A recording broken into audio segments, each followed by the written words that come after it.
I'm David Gergen here at the Kennedy School at Harvard, and we're with Senior Minister Lee Kuan Yew of Singapore. We'll be asking him about leadership, and perhaps I should introduce the other members of our panel as we begin.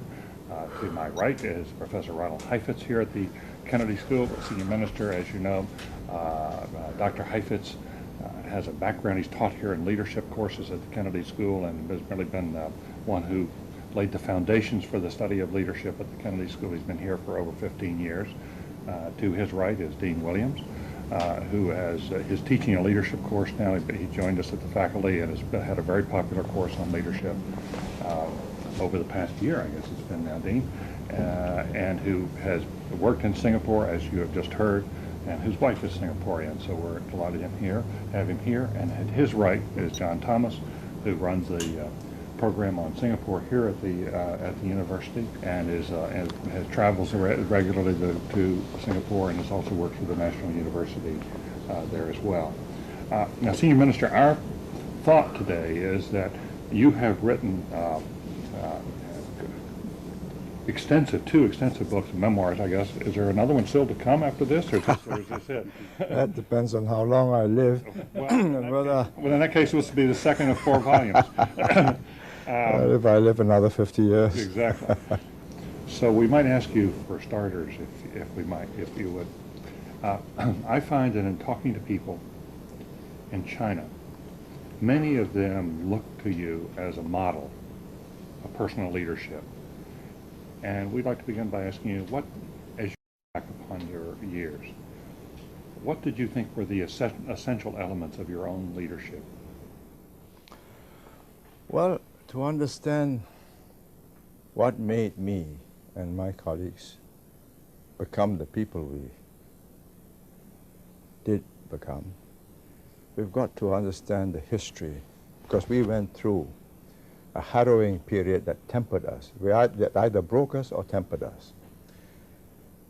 We lived in happy, placid colonial Singapore in the 1920s, 30s. We grew up there. And the British Empire would have lasted another 1,000 years, so we thought. Then the war broke out in Europe, and I'd been wanting to do law, which could only be done in Britain. So to mark time, because France had fallen, I was 18, I joined the local college, Raffles College, to do a humanities course, economics, English, literature, and mathematics. My generation did that. Then in our second year, in December 1942, although the signs were there, but the overconfidence was overwhelming. Never believed that the Japanese dared attack. And on the 8th of December, which was 7th, your deadline, about 4 a.m., they came over and dropped bombs. Utter shock. Then the war began, and in less than 1.5 months, they were right down from the peninsula, from Saigon, where they had based themselves, onto Peninsula Malaya, on bicycles and tanks, came right through at the gates of Singapore. All the guns were pointing out in a different direction. Then the bombardment started, and we saw within 1.5 months the total collapse of the British Raj. And the painting that the Japanese captured was symbolic. I mean, there was this tall, gangling Lieutenant General Sir Archibald Percival, top of his class in Staff and Command College in Camberley, with a white flag and a Union Jack. And there was this Tomoyuki Yamashita with his big sword, looking dominating. And the Dark Ages just closed in on us. 3.5 years of hell, butchery, brutality. Many didn't survive. I was fortunate, I did, but it changed us. I don't know why I was spared, just the luck of the draw, because they picked up all the healthy young men on the basis that they're likely to cause trouble, to polish them off. And anywhere between 50 to 100,000 were taken to the beaches, lined up, and just shot. 3.5 years of privation, reflection, changed us. What right did they have to do this to us?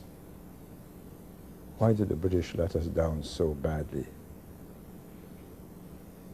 Churchill decided it wasn't worth the sacrifice. He was concentrating on the Middle East.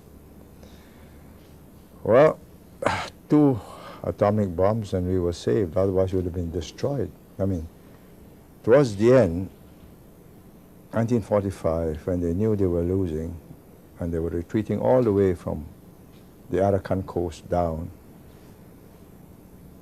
they built trenches into every hillock in Singapore, labyrinths, and they had every intention to be there until the flamethrowers incinerated them.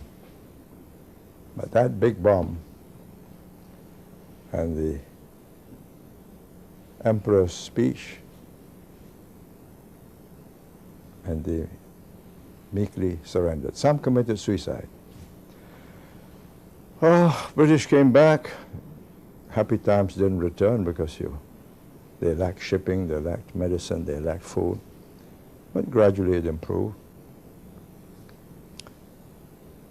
My generation then resumed our studies. I went to England,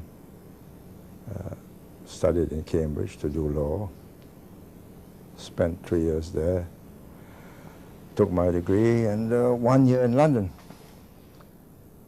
But I was then watching them with different eyes. Can they govern me better than I can govern myself? Because they scooted when the Japanese came in. And why shouldn't I be running the place, my colleagues and I? So that was the beginning, and we went back, built up mass support. How to build up mass support? Here we were, a group of armchair politicians talking revolution in British pubs, crawling from one pub to the other. When we came back, we decided, let's start up with the unions, because there was considerable dissatisfaction with low wages and bad conditions. So we spent several years working voluntarily as honorary advisors. I was a lawyer, it's for free, and we built up a whole host of unions that formed the basis upon which we could base a party, which we did by 4 years later. I started in 1950. By 1954, my colleagues and I, we were about a group of 6 or so. We formed a party, and the communists joined us. Says common enemy, the British. They were not really communists, they're just left-wingers, but some were. And that was the beginning of a life and death struggle, first with the communists. The fight with the British was the easiest because they were not putting up a fight. They just wanted to make sure that power was handed over to a group that wouldn't ruin the place and ruin their interests. The fight was with the communists, who wanted a different system. Then to defeat the communists, because of the demography of Singapore, we were 70% Chinese, and all of them believed that China was communist China was a tremendous success. All the glorious pictures coming out of huge steel mills and ships and plants. It was an uphill fight. So we said, like, let's join up with the Peninsula, rejoin them. Then it'll be 40% Malays, 40% Chinese, 20% others. So the communists can't win. But when we joined the Malaysians, other Malays, they were not keen on this kind of psephology. They wanted 50 or 60% Malays, and they win. So after less than 2 years, they said, leave or there'll be bloodshed. It was a fine judgment whether they were threatening us, not really wanting to have bloodshed, but just wanting to get rid of us, or maybe the old Tunku who was then in charge was really out of control, and the young Turks were determined to rough us up. Snap decision had to be made, so we decided, okay, let's have a go on our own. So we left. And we have this tiny little island, 214 square miles at low tide, center of the British Empire in Southeast Asia, military base, commercial base, administrative capital, from which they govern Malaya, Borneo, Cocos Islands, Christmas Islands in the Indian Ocean. But now we got a heart without the body. All we had was the heart. How do we live? Where's the circulation coming from? That was the beginning of the challenge. Let's, if we might, rather than going through the elements of leadership for the moment, why don't we come back to the formative years, the formative experiences? Dean, you want to pursue that? Yeah, could you talk a little bit about the challenges associated with trying to exercise leadership, mobilize, I guess, the competing factions to deal with the challenges of getting the British out of Singapore and Malaya, and that alliance you had with the communists, because potentially that could have been, well, it was threatening to you, and if had they won in any way, they could have just killed you. Oh, we would have been finished off. Yes. Well, it was the sweet innocence of youth. We believe that, you know, they can't all be communists. They look so ordinary people. They were just idealists. Maybe a few were die-hard Marxist Leninists. And why not win them over to our cause? Because anyway, communism can't win in a multiracial society. You've got to win over the Malays, and they're not going to be won over by communism. So we were hopeful that we could win them over.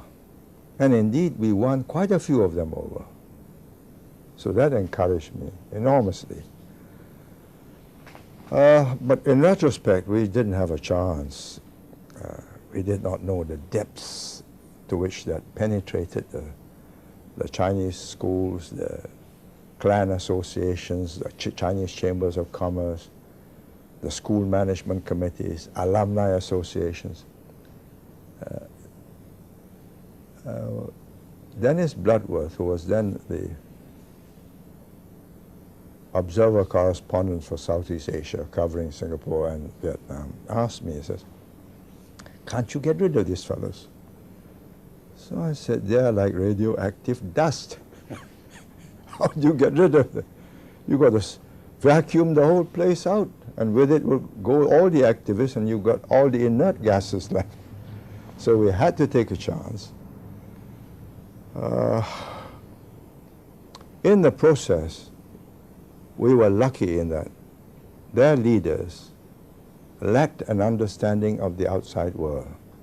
They understood the dynamics of conspiracy, you know, that we are on the same side, this cell takes orders from that cell and so on, and if you break the rules, bong.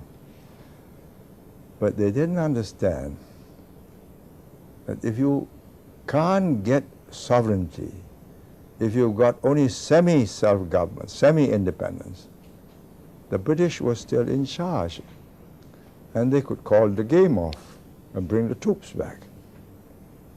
So that was my advantage. I was a lawyer. I understood completely what constitutional practices were. They didn't. So I arranged it such that when we made constitutional advance, I left unchallenged ultimate sovereignty in the hands of the British. I said, you keep that. If I lose, you'll have to deal with this. If I win, then I'll take over. I think that was the first wisdom, that I did not feel confident that I could win. So I had that backstop. Were there moments of doubt when you were wondering whether at all you could succeed in the face of this challenge? Well, when they opened in 1961, just before May Day, May the 1st, the Tunku, Prime Minister of Malaysia, came out at a speech to the Foreign Correspondents Association and says, yes, he will have merger with Singapore, but not with Singapore alone, but with Malaysia, Sabah, Sarawak, and Brunei. That's the dowry for taking in troublesome Singapore. So the communist underground were greatly excited, because then they would be cornered in this bigger federation. So the leader of the underground, who had met me secretly before I was Prime Minister, sent a message through my wife in her lawyer's office to ask to see me. This was quite a dilemma. The last time I saw him, I was just an MP. So I took him to the legislature, and if anything happened, I said, well, I was just meeting a constituent. But this time, I was the Prime Minister. What am I hobnobbing with a man who has to be arrested on sight? I thought it over. I said, he's also taking a risk. Because I could have a posse of police quietly tailing me and surround the whole place. And we've captured the leader of the underground. But then he might bump me off and bump himself off. So I said, no, let's go. Let's see what the score is. So I picked up a little girl with 2 pigtails at a roundabout, and she directed me to the house where we were going to meet. And I was filled with admiration at the careful planning. It took me to an incompleted public housing project, nearly complete, everything ready except power and electricity. So nobody's in charge, nobody's in occupation. You can't claim that you harbored this man. I thought, oh. There he was, candles, beer, glasses. Sat down. He says, we've been misunderstanding each other. We want to cooperate with you. All we want is space for cultural and union activities. You do it your way, we will do it our way. But we must have space. I thought to myself, space to get stronger, then you have a big tight rope and you put it around my neck. So I said to him, well, you have your views and your agenda. I have to do what I have to do.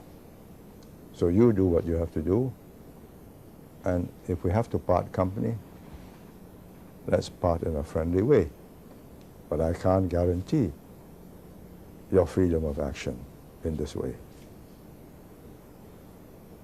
A few days later, he saw the Open Front leader and says, destroy the PAP government. Then they broke off and the fight began.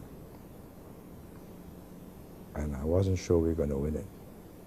Because all of a sudden, all their sleepers in all the unions and the newspapers, Chinese newspapers particularly, school management committees, chambers of commerce, came out with fiery statements denouncing me as a lackey of the imperialists and tool of the feudal leaders in Malaysia, and so on and so on and so on.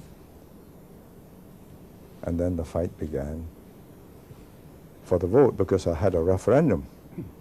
I proposed a referendum to join or not to join Malaysia. And we campaigned for a whole year. We won it. They lost. I gave them no choice, because they had agreed with me that the future of independence lay with merger with Malaysia, with Malaya. And I said, all in the written document. So they can't back off. So I said, well, in that case, we will have merger either style 1 or style 2 or style 3. They said, no, you must have anti-merger. I said, no, you never wanted anti-merger. So they called for a blank vote to protest. They got 30% blank votes. I carried 70%. So we went into Malaysia. But in the process, this is where I mean, if Singapore had got independence straight away, we would not have succeeded. It was a fractious, strike-blown, riotous kind of people. Quite irresponsible. They're just angry with the world. But having gone through this awful clash with dark forces that would engulf us, huge, massive rallies which the communists could mount to intimidate people, they decided that this was a very serious business and that we were not unworthy of their trust, that we were prepared to fight. Then having got to Malaysia, the Malays then mounted riots against us to browbeat us. And at that time, the police and the army were in the hands of the Malays. We stood up and said, no, you stop it. Let's have a commission of inquiry and put the Tunku, the Prime Minister of Malaysia, on the defensive. I wonder if I could go back a bit and then we'll resume the story to understand more fully what made you personally a leader of your people. Do you feel that you were born a leader, or were there episodes in your youth that shaped you as a leader and allowed you to move forward in the way you did and gave you the confidence to move forward? I don't think I was born a leader. I was born an activist, yes. I was not the ideal well-behaved boy in class. I never became a school prefect.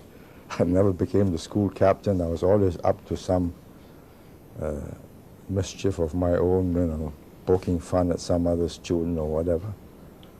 There was a certain exuberance in me. What made me a leader was that when the time came, the group of us who were the core of the leadership said, you better lead, because I was the best speaker.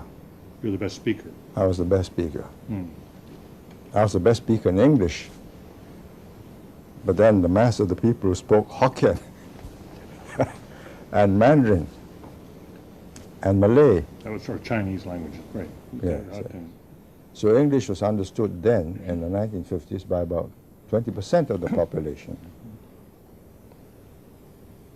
So I furiously started learning. Malay I was quite good at, because I grew up with Malay students, so I could easily use bazaar Malay, not polished Malay. Could easily make myself understood. But I then learned Mandarin, the Chinese language of the educated. Then discovered that only 20–30% of the population understood Mandarin. That the vast 70% spoke a variety of dialects, and the most understood dialect was Hokkien, Fujian, what Taiwan uses.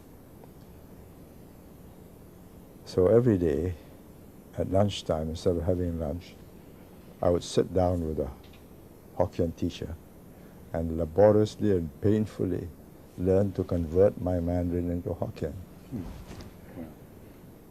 And had I not mastered that, the battle would be lost by default. But because I mastered that, we were able to get our message through. And what was more important, I think, in the course of the fight, when I started speaking in Hokkien. This was in the 1950s? This was in the 1960s, 61. There was a by-election. the kids just laughed at me because it was comical.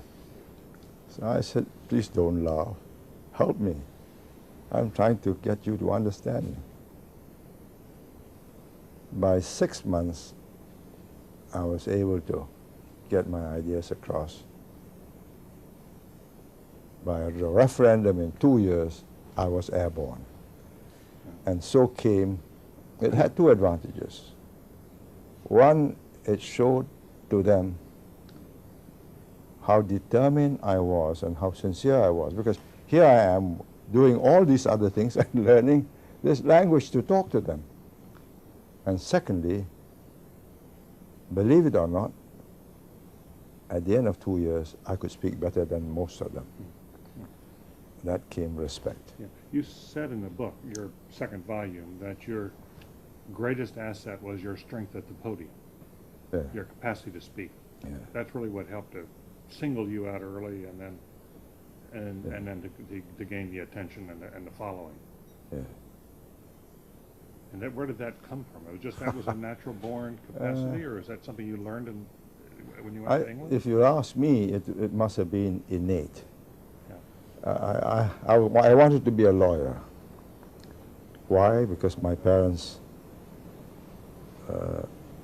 told me they had suffered with a depression in the 1930s. Mm-hmm. And their friends who were lawyers or doctors or engineers didn't suffer so badly because they had a profession. So they told me, get a profession. So I wasn't keen on being a doctor. I thought an engineer was a hard life, making machines and so on. Why not be a lawyer? You just argue. You argue. And I wasn't bad at that. So I took part in debates in school and became a regular debater and chairman of the debating club.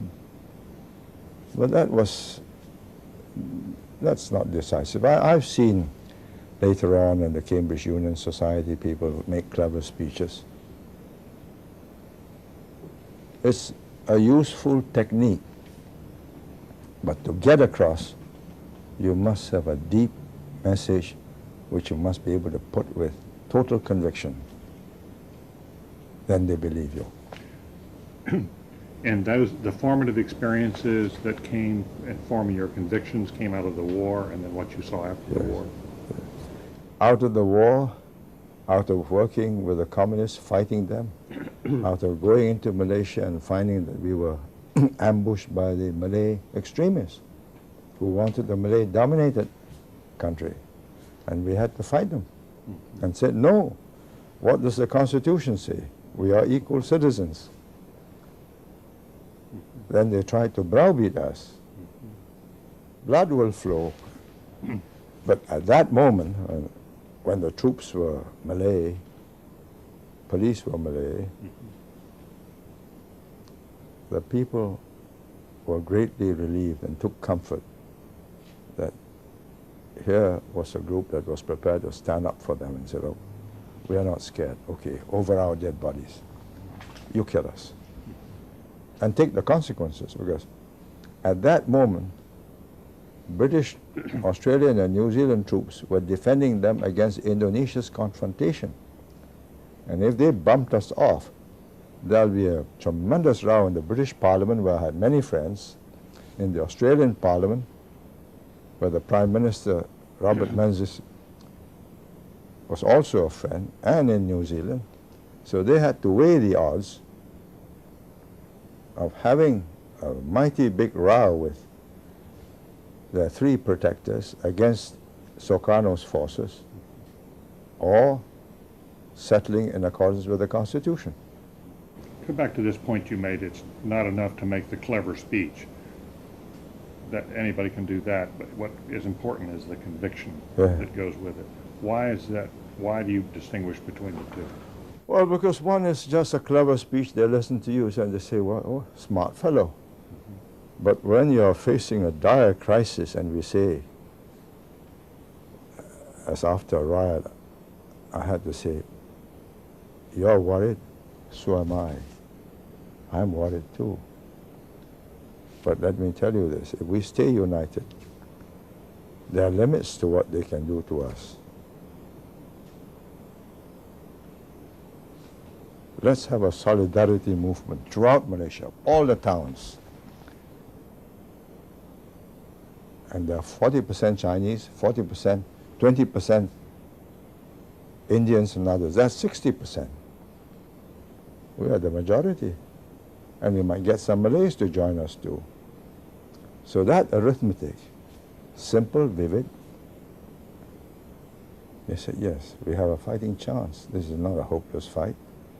We've got leaders who are not going to cut and run. And they also knew that I had a direct line to Harold Wilson, who was a personal friend of mine. From my labor days as a labor club member in Cambridge University. And I have friends who were students in Cambridge and in the Labour Party research department with whom we kept in contact. So they said, well, let's stay, let's not quit. So you must have a message which is credible, which is sincere, and at the end of the day they say, yes, it can win if we have the courage to stay put and not run. And they did.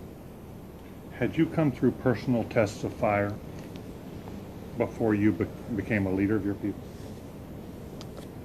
I'm not sure our personal tests of fire. I mean, my only test of between life and death was a bit of quick-wittedness. The Japanese corralled us all Chinese into concentration camps for filtering out, to pick out healthy males whom they want to polish off.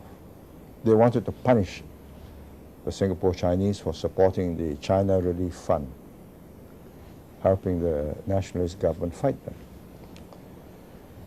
So I was kept with my family in a red light district. They just corralled us. I think they just drew a circle and said, there you are. And as I was walking out, if you are cleared, they'll chop a Japanese character or Chinese character, meaning examine, qian. It's either on your body, then you don't wash it, try and keep it for as long as you can, or on your shirt, in which case you preserve the shirt. When it came to my turn, as I was passing through, carrying my little belongings, he said, go to that lorry. I thought, no, this is trouble. If you go to the lorry, you might be killed. Instinct told me that, yes, yes, it was bad. I said, can I collect my other things? They said, yes, go ahead. I then went smartly back. My gardener, who was a rickshaw puller who pulled my brothers and sisters to school, had his labor lines there. He shared a dorm there. So I hid in his place for a couple of days. Then when they changed the screening inspectors, you know, people with hooded eyes and so on, they decide who gets through, who doesn't get through. I decided to try my luck and went out again. This time I got through. The ones that were sent to that lorry were sent to the beaches and machine gun. So, have I had a brush with death? Yes. I was wondering whether it gave you the kind of courage that you've shown through life. That you sort of have, you're known for having guts to sort of see through very tough situations. I'm not sure it's guts. It's just instinct. The other way, I thought, oh, this sure sure death. Let's try. Looking my meekest, I said, my things to collect. I said, all right. People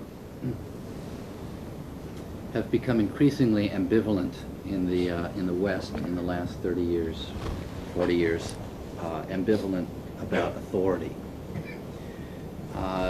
You could say that the United States was built upon this ambivalence in the way we constructed a government with separate institutions sharing power so that no one could do too much damage, and the fear of investing authority in anyone too far. But certainly since the era in this country of Vietnam and Watergate, the degree to which people are willing to invest someone with authority has been reduced. The credibility of people in authority is reduced.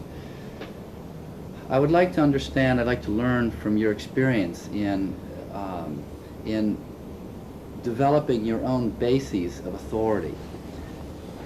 It's already informative the way you've talked about learning the languages that people speak, connecting with people in the outside world. So if you could give us your insights into the sources of your authority, both your formal authority as well as your informal authority, credibility, trust, respect, that might be very helpful. Put simply, when I started, I was just a sympathetic lawyer who worked for unions free of charge. I won their cases, went to arbitration, charged them nothing. So I became a popular figure. I became advisor to about 30, 40 unions. So I was a good guy. But just as a technician, my test came when I had to buck the government. First the British, but that was easy. The British, I knew all the rules of the game, and I could out-debate them in Parliament. I could tweak their noses in court if they charged my clients for sedition. And they were getting tired of their empire. They were. They wanted a way out. They just wanted to make sure that whoever took over could run the place and wouldn't destroy their interests. What was critical in establishing trust and confidence was when I stood up to the communists and fought them. At a time when that was a very dangerous thing to do, because they had elimination squads, they got guerrillas in the jungle, they got killer squads in the towns. And we stood up and said no. And it was a test of both courage to stand up to them and political skills. They denied that they were communists. We're just left-wing socialists. So I did a series of 12 broadcasts to set the scene. And I made it in 3 languages. Can you give us a year on when this? This was 1961, when we broke. So I explained how we as English-educated students, unable to speak to the mass of the people, got together to build this party and then ran into this well-organized group, which had enormous followings. Says, wonderful, let's go fishing in that pond. We might find some good fish. They had no intention of allowing us to poach their fish. But when they said, we are honest, sincere socialists, just like you, I then revealed, onion by onion, I peeled off in 12 broadcasts. Yeah. And I described how I met the Plen, the chief who said he was going to work with me and so on. And it was convincing, because when I met the Plen, he said, we'll work together. you win, you release our people from jail. I said, yes, I have to do that. So I said, how do I know you are the boss? He said, you have to take my word for it. I said, well, I believe this city councillor is one of your men, and he has penetrated David Marshall, who was a Sephardi Jew, very bright fellow, a lawyer, non-communist, and he formed the Workers' Party. I said, you get him to resign. Then I will believe you are the boss. 3 weeks later, when I was in London conferencing with the British, I opened the Straits Times, and the chap had resigned. I thought, God, here was a man whom I had, when I became Prime Minister, I went to the special branch and looked up the files, and there was his picture, wanted on sight. And deep in the underground, chased by the police, he could send a message to this fellow he did not know, and the man resigned. So when I disclosed all this, credibility was established. The fight was on. In 3 different languages, those broadcasts. When I finished each broadcast, the director of the station couldn't see me. He went into the room and found me lying on the floor trying to recover my breath. Each speech was in 3. Oh yes, English, Malay, Mandarin. And you try that. How long did you speak? About 20 minutes each. Oh. Whoa. But it was a fight for survival, life or death. But after that, and when we stood up to the Malay extremists, there can be no question that they knew we were not quitters, and trust was established. Without that trust, we could not have built Singapore. So your authority was based on that trust that you were able to develop with people through your... In crisis. It wasn't, I think it's difficult to establish it in times of calm and just to say, well, you know, it's an argument, therefore I'm a better guy than you. But when the chips are down and you can get eliminated in a very unpleasant way, and you show that you're prepared for it and you'll fight for them, it makes a difference after that. Do you think the person who steps forward in that situation as you did does so by instinct? What is there that brings forward certain kinds of people in crises? I can't explain it. I got them into this trouble. Nobody asked me to go and chase the British out. It was something visceral. My friends and I decided to do it. Then we landed ourselves in a fight with the communists.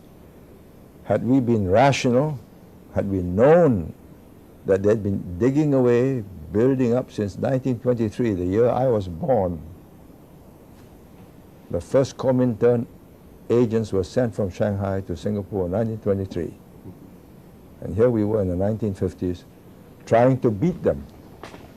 And they are professionals at organization. You beat them through the gambit, too, of joining with Malaysia. Yes, yes. Malaya, That was the gambit. That was the gambit, yes. Because you couldn't beat them head-on in a referendum in Singapore. No, we did. Oh, over the joining. That's right, because they had committed themselves. Yes. I got them to commit themselves first. Now, other people have gained a great deal of credibility with their people in times of crisis, like in the Philippines with Marcos and many other places. The founders of their, or founding people in the decolonializing period. And then somehow, after 10 or 20 years, they lose their sources of authority. And they try to rely on their military as their major source of authority. Can you tell me, give me some sense of how your own sources of authority evolved, or how you continue to nurture along your own credibility so that you did not become subjected to a people's war or to a... Well, put simply this way, we knew we had a vicious opponent in the communists. Any peccadillo, any misdiscretion, any misdemeanor, and they will smear you in the coffee shops and destroy your character. The fact that I sleep in an air-conditioned room is a debit. So look at him. Look at us. We sleep with you on the hard union benches every night. We are with the people. But look at this softy. So we were very conscious not to give hostages to fortune. That if we became dishonest, we became ostentatious, we lived well at the people's expense, that was going to fritter away all this trust that we had gained. That was one half. The other half was to deliver. Yeah. So we delivered the homes, the schools, the jobs, the hospitals, homes literally that they own today. We gave them the land for free and charged them just for the building of the apartment, docked off the monthly salary, and today 98% of our people will own their own homes, and the smallest home would be about 3 rooms, would be $100,000, and the biggest would be about 300,000 US. That's not, once you own that amount of assets, you are not in favor of risking it with a crazy government. Your assets will go down in value. But that was planned. Yes. We planned that for 2 reasons. One, we had to have the children fight because it's a small nation, so everybody does national service. And if you're going to fight for all the wealthy people's big estates, that's not a good idea. So we gave everybody a stake. So not losing our sense of purpose and place, not abusing our power, that we were trustees and not owners of the place. That was crucial. And the other, to deliver. Let me, I wanted to come to you, John Thomas, because this goes back to, he's talked to one of the people who's closest to you about elements of your leadership. Could you pursue that, John? Yes, first of all, let me thank you, Senior Minister, for spending this time with us. You said yesterday that in some ways you were here because having visited Harvard and spent a brief sabbatical with us in 1968, you felt some sense of it was an opportunity to repay what you had gained at that time. And I think your notion that 32 years later you still are prepared to thank us in this way is very significant, and so we want to thank you for this. But I had the opportunity to have a long lunch with a colleague of yours, someone who's worked with you very closely, and I asked him in that conversation, what are the characteristics of the senior minister as a leader? What would you point to as the 5 or 6 things that really characterize him and make him stand out as a leader? And I'd be happy to share his comments with you in a minute, but I'd be very interested in hearing what you think are the personal characteristics that really typify your leadership. This is subjective. I can't look at myself in the mirror and I can describe my appearance. I can take a picture, but how do I describe my inner motivations, my proclivities? If you want me to have a go, I would say I'm consistent. I don't say one thing today and another tomorrow and change again day after tomorrow. It's not that I'm inflexible. There are circumstances where the situation has altered, and I'm prepared to say, well, this no longer applies. But on the whole, I stay consistent, and I had 3 journalists write up a book of my speeches, and I asked them at the end, what was the dominant theme you found? And the 3 of them said, consistency throughout all the 40 years in public life. What I said at the beginning, throughout all that period, the theme stayed loud and clear. That made it simple, because you know where you stand with me and you know what I want to do. 2, I'm quite determined. I may not be able to do it this way, but don't believe I've given up. I will think of some other way to get there. I think it's necessary, because if you lack that determination, then you're not going to achieve. You will not be able to deliver.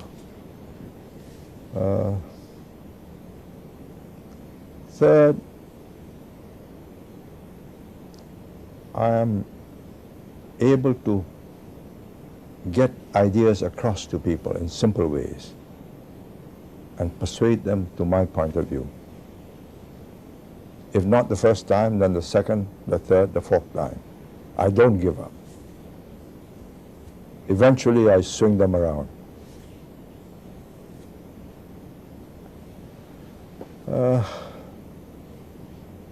5th, I am true to my friends and colleagues. I don't place trust in people who don't deserve it, but those whom I feel are trustworthy, I give them total authority. I give them total mandate to do it their way. It's part of a Chinese saying, use man, don't distrust. Distrust man, don't use. Say that again now. Use a man, don't distrust him. If you distrust him, don't use him. And I would say I've been fairly good at sensing who I should not trust. It's part of the EQ problem. I don't think any leader could last for long if his EQ is weak, because you've got to depend on other people to help you do the job. And if you are hoodwinked and you place trust in people who are not sharing your views, you're in trouble. What did this man tell you? All will be revealed. 6 points, and I emphasize that I wrote these down in my own words sometime after the conversation, but the first one was one you made. It said he has a very strong sense of determination. Once he starts something, he will see it through. He persists, he will not fail, and everyone knows that. That helps. It seems to have. Stubborn. Second was he develops a broad vision of where he wants to go, and he connects things. He sees the implications much more fully than most people. Third was he has an unusual grasp of the environment. He understands context and what is possible. He knows where opposition will appear, what people want, such as security or opportunity. He understands hopes, and he understands history. Fourth, he understands the relationships between politics and policies. He understands priorities, preparation, what can be done, when, and how to do it. He reads extensively and he connects things that he has read at different times, sometimes widely separated in time, to get a deep understanding of a particular situation. And the last one, he gets the best people, whether they are friends or enemies. He always welcomes opposition and opposing views until he makes a decision. So those were his. Must be a great supporter of mine. I think that's fair to say. Senior Minister, could we come back to this question of emotional intelligence? It was so interesting that you raised that because, as Dr. Heifetz was just pointing out to me, you're known as a man of brilliance, as a man of extremely rational, careful thought. And yet you raised the question, you said, you know, without emotional intelligence, you can't survive as a leader. Could you sort of balance those two qualities off, IQ and EQ? Well, IQ, you can get beautiful paper done, complex formulas worked out, simple, elegant solutions in the end. But when you've got to get a team to work and put that formula into practice, you're dealing with human beings.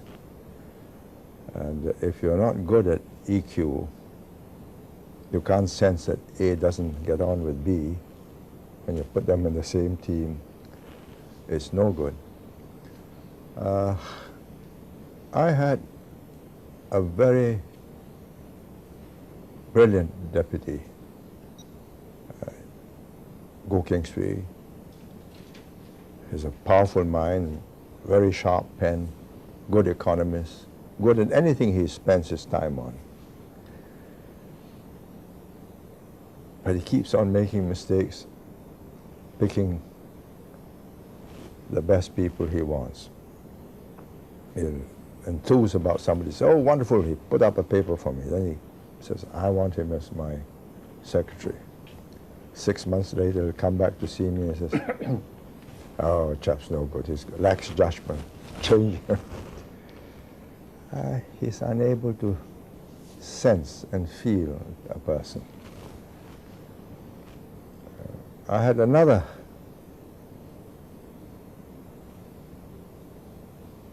man of the same generation with Go King Sui, also bright, became a teacher, became a builder and a manufacturer of ships. Then in his 60s, I persuaded him to be the chairman of our Public Services Commission that recruits people for the public service and interviews potential officers or young students for scholarships to top universities abroad. And nobody, but nobody, pulls any wool over his eyes. He sees through the person each time. And when he sends me a man and says, this is a good man, he turns out to be a good man. He's got this uncanny knack. I have another friend, also a colleague. He was a manufacturer of sago flour. He invented a machine that would thresh the sago out of the fiber. I got him to build houses, the first few houses, practical. I was very good at that. When he shook hands with a former special branch officer who hated us, he didn't know that, a Chinese, who when we took office, switched and worked for Malaya. And he shook hands with the man and he says, I recoiled when I felt his palm. Evil man, he said. And he was. How does he know? I don't know. I think his body language, his eyes, his sense of feel of the other person. So I learned, whenever I had to do interviews to choose people, I would get people like Lim Kim San, Tan Tik Chui, there are people who are very good at seeing through a candidate. And in 1 hour, we'll have the papers before us, records, achievements, various tests, degrees, etc. But in that 1 hour exchange, it's yes or no, and they were very good. I would rate myself as score 1 to 10, I'd give myself 7, maybe 8. But this chap who was chairman of our PSC, I'd give him 10. That's on EQ. Yes, on EQ. And if you had to rate yourself on IQ, 1 to 10? That's easier. You can put me through SAT, and I've never been through one, but I would say maybe 120. What was that? 120, maybe. 120. In an IQ score. And an IQ score. IQ Yeah. score. Yeah. Maybe, I don't know, must have been tailing off over the years as the neurons die. And so in looking for someone to appoint to a position of high authority, or if you're looking toward a leader,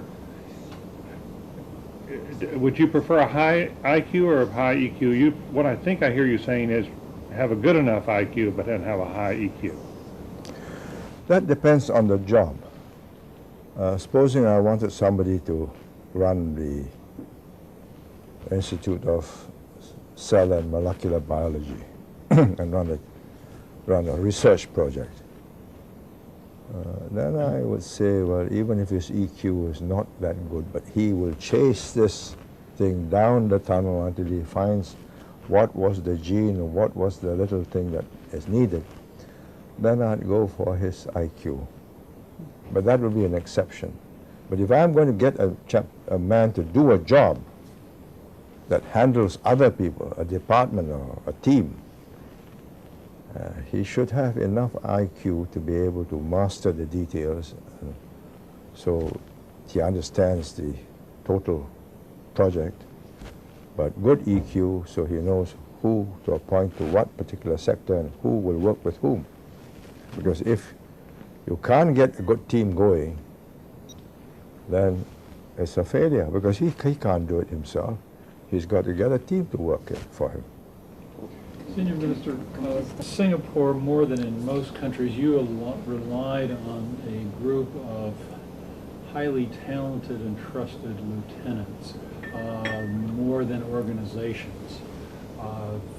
I remember at a time when country were having planning commissions and writing 5-year plans, the World Bank came to you and said, we're going to give you a loan, you have to do a 5-year plan. And in Goh Keng Sui's memoirs, he writes about sitting down on Friday and working through the weekend, and by Tuesday having the 5-year plan.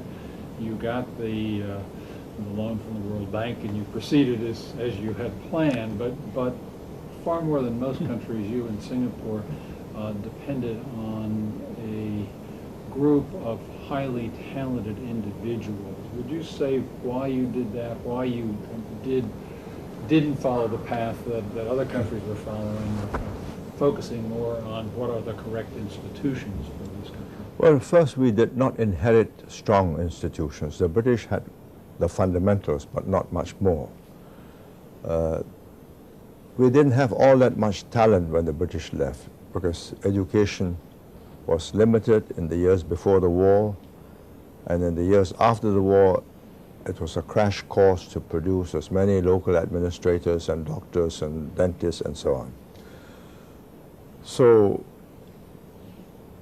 we had to make do with the best we can, given the civil service as it was, the university as pretty rudimentary, teaching only the basic subjects, no think tanks. And the natural solution would be, out of this lot, who have got outstanding minds, creative, can think the unusual, and help us solve this problem. By about 3 years, there are not very many of them. By about 3 years, you've gone through about 20 or 30 of them, and you've decided that these 6 are your key players. And they built the institutions. For instance, Hans Huyssen, who was a very talented administrator, a friend of mine, older than me by about 6 or 7 years. He was very good at picking winners. The present Prime Minister he picked. He introduced him because the present Prime Minister, Goh Chok Tong, had worked for him. He was a young officer who had gone to Williams College, came back, and he said, here's the shipping line, it's in the red, you turn it around. And he turned it around. It became profitable. And he could meet with shipping magnates in Hong Kong and never got tainted. I mean, in shipping, you pass each other golf clubs with, instead of golf balls, you have a nugget of diamonds or pearls or whatever. I mean, that's commonplace. So he picked another man who was a banker, whom he met as Minister of Finance, is now Deputy Prime Minister and Minister for Defense. So he had this uncanny ability to say, this is a good man. And he built institutions. He built the Economic Development Board that had offices around the world to sell Singapore and bring investments in. He developed Jurong Industrial Park and hived that off into a whole company. He developed the Development Bank of Singapore because our banks were not accustomed to lending money on manufacturing projects that may not yield returns for 4, 5, 6 years. So he formed this bank, got the other banks to contribute, but we took the lion's share. So he created those institutions, and so did the others. I mean, Lim Kim San started the Housing and Development Board, and from there a whole series of other subsidiary boards making sand, making concrete,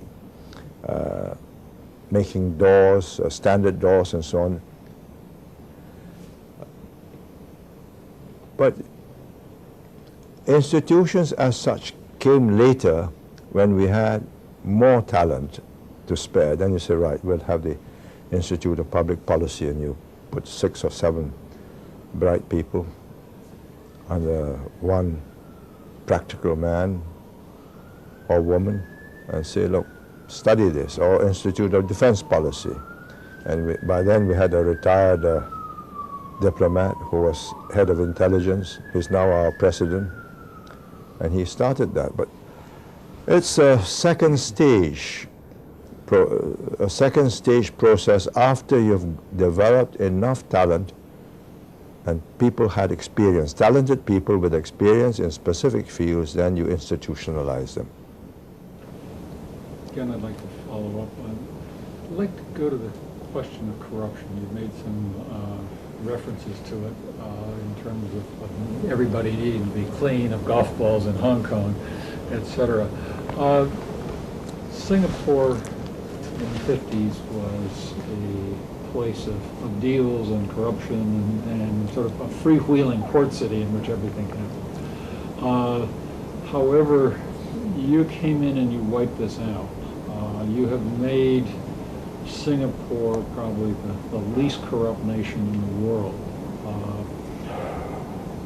You also got rid of organized crime in Singapore. I'm told, I'd like to ask you about this also, I'm told there is a famous film clip from Singapore Broadcasting Corporation, the early days when you went to the studio and you had a couple of members of the triads rounded up and brought into the studio, and you confronted them directly and told them that either they were going to leave Singapore or you were going to leave Singapore. But I'd like you to talk about the various ways in which you altered this very fundamental fact of Singapore life and made it such an exemplary. You can't alter it in one dramatic set of moves. This is an ongoing push drive, push, drive, never stops.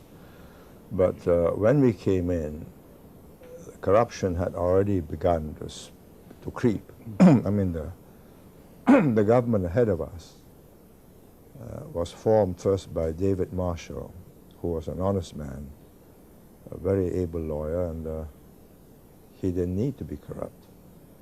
Then, when he resigned, a less able man called Lim Yu Hock took over. And under him was a very fractious government that was only held together because there was loot. So for about 3.5 years, it was beginning to get crummy and affecting the whole administration. This was one of our problems. We didn't feel strong enough to fight the communists to take over.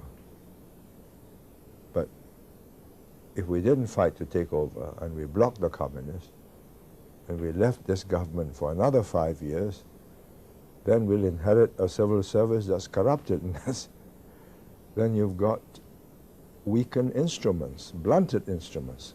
So that forced us to take over. And when we took over, we decided that this was the critical factor. If we did not make it that every dollar that was put in at the top reaches the ground as $1, we're not going to succeed because we have few dollars. And the communists will just kill us. Look at it, another corrupt bunch. So we came in and we made a symbolic act. We dressed in white shirts, white trousers, and said we will be what we represent. We were also, of course, sickened by the hypocrisy and the venality of so many nationalist leaders that took power and within a short number of years just were living it up and running their countries down. So we had to be different. We knew the communists would kill us if we were not careful. And we had the incentive to want to see that every dollar reaches the ground. So we changed the rules, made it transparent, no discretion, everything was open. So if you do something unusual, your subordinate or your peers will notice. Then I also put the Anti-Corruption Corrupt Practices Investigation Bureau under my personal portfolio so that everybody knew that I'm personally going to lead this drive. So I gave the director the authority to investigate everybody and everything, all ministers, including myself.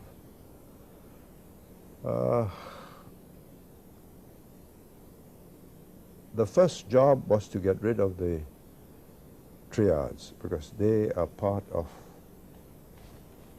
Singapore society from time immemorial. They came from China and they lived off extortion. And just as in Taiwan, when they go into elections, they can intimidate or they can buy votes for you. In Taiwan, they call it black gold. And I was determined that because we were in the opposition and Lim Yu Hock used the triads, we told them during the election campaign, this is your last chance. When we win, you're out. So do your worst. You're not scaring us. But of course, by that time, the groundswell was so solidly on our side, they knew that we were most likely to win and we will deal with them. So having won, we just polished them off. We had special laws which the British had passed called Criminal Law Temporary Provisions Act, where you can't have evidence against a criminal because of his triad links or drug smuggling or whatever. You can lock him up for 2 years. And it goes to a special advisory committee where evidence is placed, not necessarily enough for a conviction in court. So within 2 years, we cleaned up the lot. and many moved off to Malaya and other places, and they never came back. Had we got them back, because the police and the army was attacking the populace, so we used them to fight them, I think then they would have grown, which was what happened in other parts of the world. But after that, it's just one hard slog to make sure. The venality is a failing which sometimes is difficult to explain. I mean, the most difficult of all to explain was when my own colleague, who built up all these beautiful houses, he is an architect, very able organizer, called Teh Chang Wan. I've covered him in one of my chapters. He could have made a fortune outside just as an architect. But for some reason, he yielded to the temptation of taking $500,000 for adding an extra piece of land on a land sale, so that the developer has a neat little completed plot. Then he did that for another one. And years later it popped up. And the investigations had to start. He wanted to see me to solve the problem. I said, if I see you, then I'll be a witness in court. So best not see me. Better see your lawyer. He committed suicide and left. He left a note and said, as an Oriental gentleman who believes in honor, I have to pay the supreme price. Died. And the family left because we had created by then, this was 85, 86, we had created in Singapore a climate of opinion which considers bribery, especially bribery graft in high places, as totally devastating to the society and the economy. But it's a heavy price, but it reminds every minister that there are no exceptions.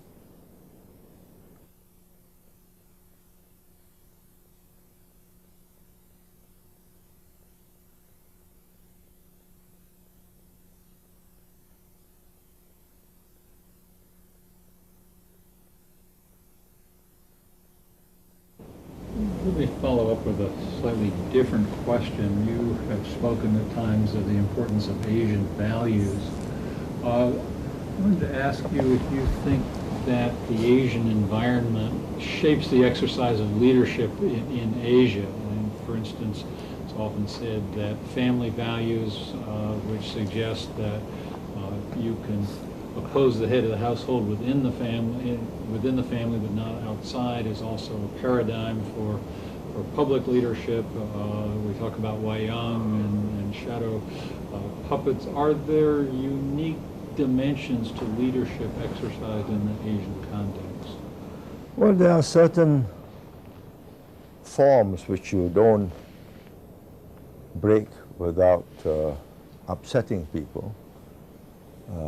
I'm not sure that it will always remain that way, because all these societies are now open to American television and British and all the other external media.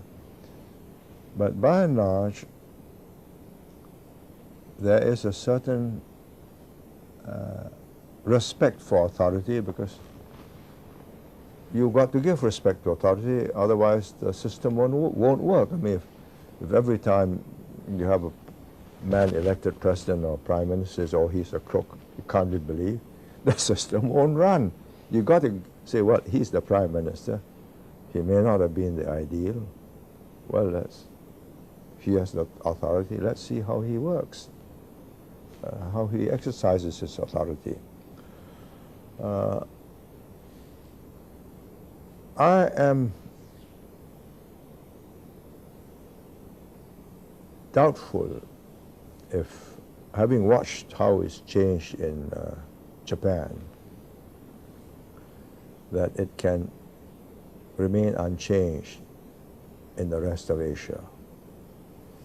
I think it will slowly change, but But you will not reach a stage where you can caricature, or what you do here. And Al Gore goes to makes a speech, and then the next day he watches a caricature, a satire of himself, and the next debate he gets inhibited because of that. I think that would be thought by the majority of the population as unbecoming. Okay, so you know that he has got his quirks, but let's wait till he's no longer in office, then we can poke fun. But when he's in office, it does not become us to diminish him. I think it's changing because of the impact of interconnectivity, cable vision, satellites, soon broadband on TV. But by and large, if you see, I watch on cable Taiwan and Beijing television. Taiwan has gone riotous, a la America. So fun is poked at the president, caricatures and so on. I think it's sort of force-fed. I want to show the Americans that we are a real democracy and we are acting like them. I'm not sure that this is doing a service to democracy in the long run in Taiwan, because it's going against the grain of the society and undermining authority. Then you look at the mainland. There's a certain formality, a certain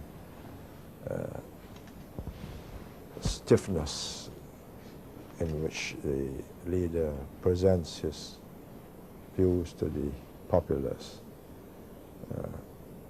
Of course, you get an exception like Premier Churumchi, where he will sit back and you can bounce any questions off him with a smile. He'll give you a full, complete, and sometimes a stinging reply, all done in good humor. But they are far and few between. But I think we are in a state of flux. Slowest to change will be the mainland. Fastest to change will be Taiwan, out to show that they are Americanized. Japanese also next slowest to change.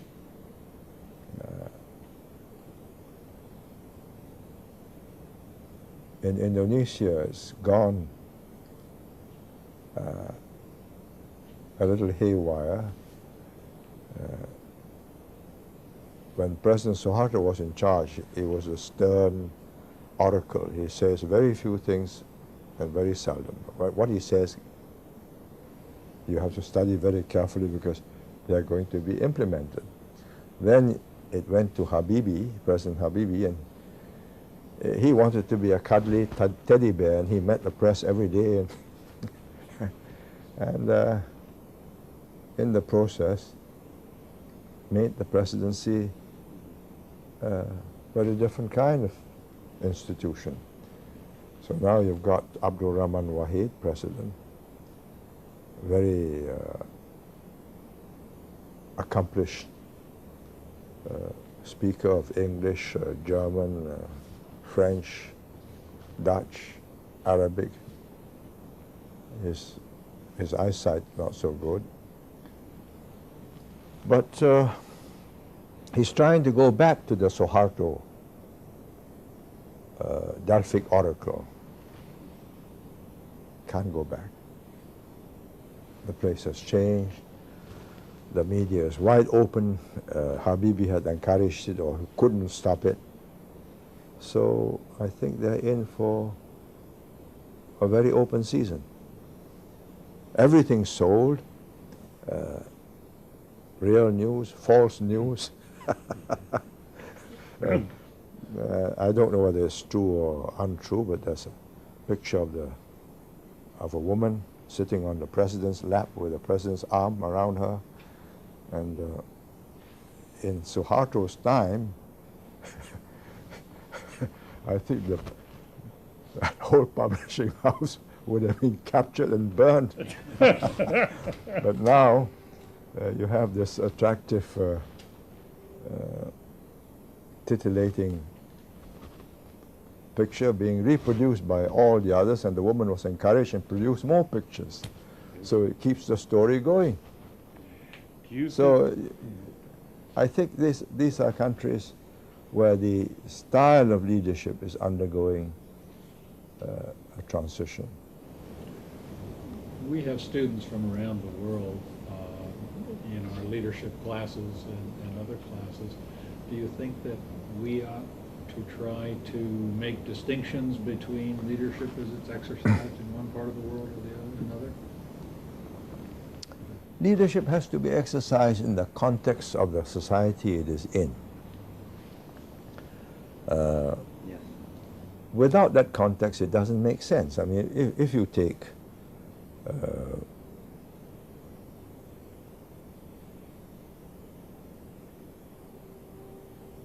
it's very difficult when I'm talking of living beings.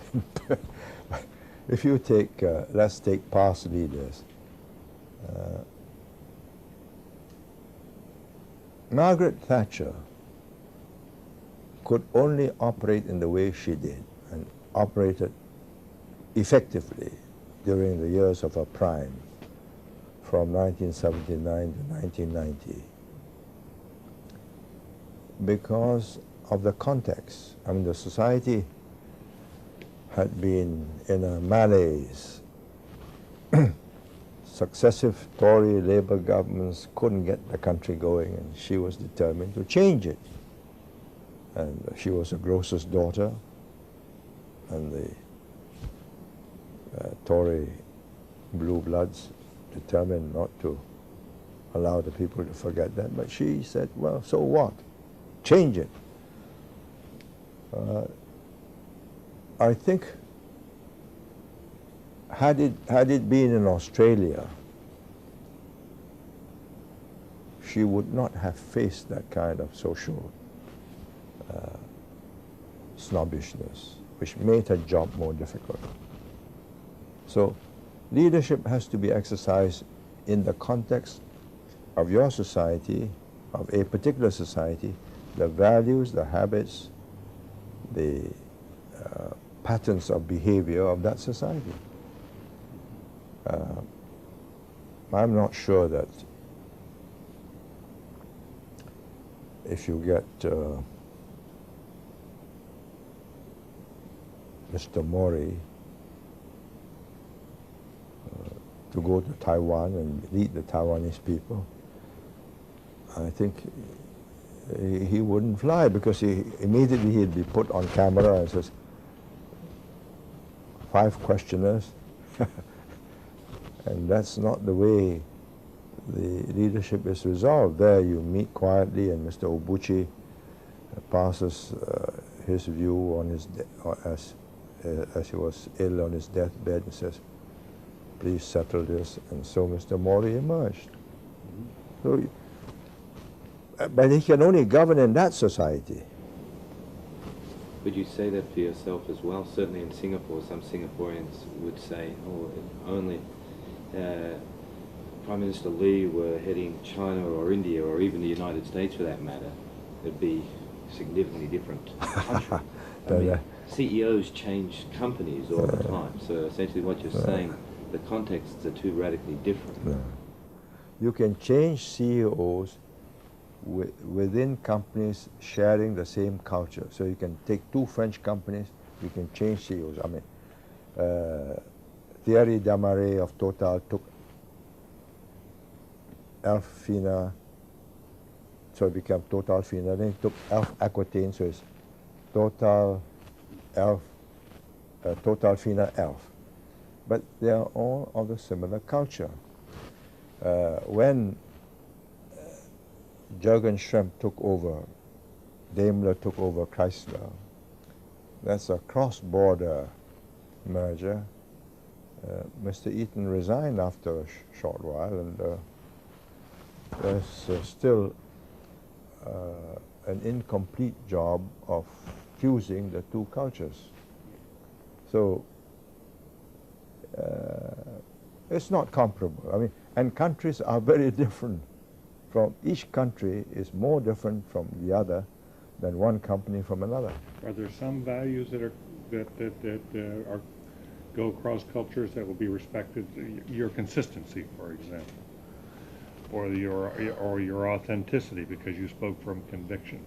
There must be some of these that are fairly universal, but may change on the margins within different contexts. Well, but not. I will not be able to be as effective, Yeah.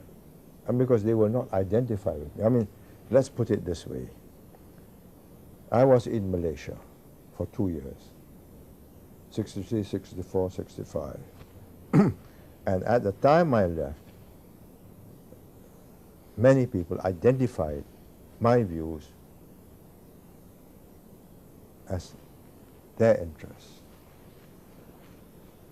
They have seen how Singapore has lived up to those views. But the younger generation has grown up in Malaysia, having to comply with a different framework within which they can grow. Now, if I were to go back and make the same speeches or an updated speech of what I made, say, in 1965, they'd be terrified. Say, God, we'll have another riot. Because they would now be conscious of the fact. I mean, they have accepted Malay dominance. And just the other day, I mean, somebody suggested that perhaps it was time not to have the special economic privileges for Malays, the Bumiputras. And there was a tremendous uproar from UMNO youth. So, you know, reminding everybody of the bloodshed in 1969. So the context has changed. So whilst these values may still be admired, the consequences of implementing those values in the new situation would be quite disturbing for them. What about with Singapore today, where the context is changing? And I think in 1990, was it, where you let go of the reins and moved from the foreground to the background as senior minister?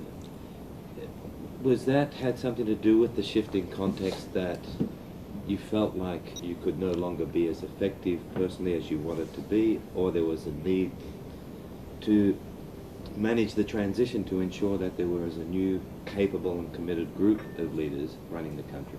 Because it's unusual in many countries, people, your contemporaries, would either be thrown out or die in office in their old age. But I had a responsibility to make sure that the system would work after me.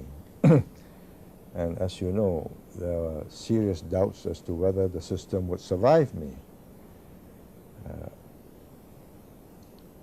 My simple calculation was thus: let me carry on for another 5 years. I won the election. What does that prove? That I'm vigorous, that I'm still agile, I still can get things done. So what? And the country has got to cross this watershed of a long-serving leader who had customized the way in which he runs the government. You know, it's like one of these motor car seats and steering wheel where everything has been configured to your shape of your hands, your fingers, and you press the button and reset your way. Or should I get out, allow the system to loosen up, get the new leader to reconfigure the government, reconfigure the driving seat, help him so that there are no crashing of gears? Now, between the two, one, I've only proved that I'm still healthy. Two, I would have done an immense benefit to the country, to the government, and to myself that I've got a government now in place that can do without me. I was useful for the first 2 years, 3 years, but they soon got the hang of it, and they did things slightly differently at the beginning, now more and more differently, because they're dealing with the younger generation and a changing environment, changing technology. It has to be different, and I think, let's say I've hung on for another 10 years. It would be a disaster. I watched Suharto go down in 1997, and I thought to myself, you know, if only he had stood down a few years earlier, he would have been a great figure in Indonesian history. Senior Minister, you writing your book about one of the major challenges you had early on was to change the attitudes of the Chinese in Singapore about military service so that they would be more embracing of it, and you could form an army. And you had faced other challenges like that about moving the population, moving their attitudes, changing their views. How does a leader do that? How do you cope with a problem that's very large for your society and you want to change habits and attitudes of the population? We faced, and the people knew we faced, a dire threat. When we became independent, our 2 battalions, which had been formed during British days, had 60% Malaysians, and the commander was a Malaysian, because the forces had been integrated. And the Tunku intended that they should stay there. So the population was fully aware, alive to the fact that if we don't have a force to defend ourselves, we'll always be bullied. So how do I change this? Well, first, I had the advantage of fear that if we don't have this, we are in trouble. Second, we formed immediately, more symbolic than any additional to our military capabilities, we formed a special platoon or company where all MPs and political leaders took military training and weekends and marched past during National Day. Bold, brave soldiers. Then we formed school cadets, both for boys and girls, and school police cadets, so that the police will not be treated as enemies. They are your own children. They're going to look after you. So over 5-10 years, their attitudes towards people in uniform changed. These are their own children in the schools, learning how to be good soldiers and good policemen. And we used to have them gathered together for send-off during, when they were called up. Speeches were made, and then after the first basic training, they meet their sons in camp, shaven, crew cut, and so on. But after 3 months, the sons came back more sturdy and better, and standing more upright.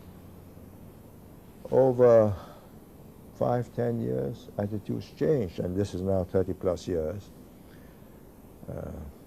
Mind you, it's accepted as a way of life, and we've built new camps for them, and the camps look like resort hotels.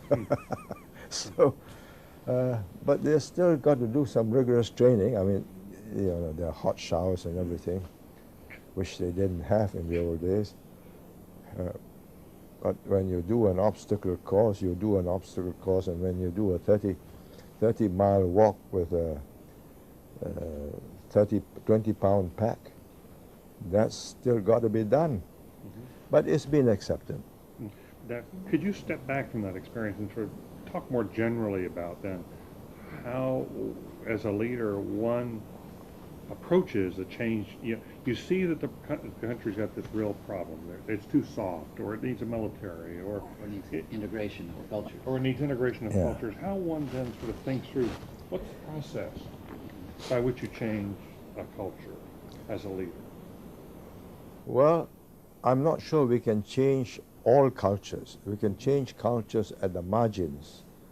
I think basic cultures you can't change. It's very difficult. It comes from mother to child. We changed the attitude towards military service and police service, uniform services, by making them respected and honorable. That they are not thieves, they are not people who are going to rob you, that they're going to defend you. So I had my sons do it. I mean, I had two sons. They went through a course just like everybody else, and but unlike everybody else, they had the full glare of publicity. Then they signed up to stay in the army for 8 years. They won a scholarship, and they went on to university in Cambridge. One did mathematics, another did engineering, but during the vacations they came back for military training or went with the British Army on exercises on the Rhine or in Canada. And when they finished, they came to your Fort Sill or Fort Leavenworth to learn staff and command or artillery or whatever. So gradually the people began to associate military and the officer corps with excellence. And indeed, of the cabinet, this younger cabinet of 15,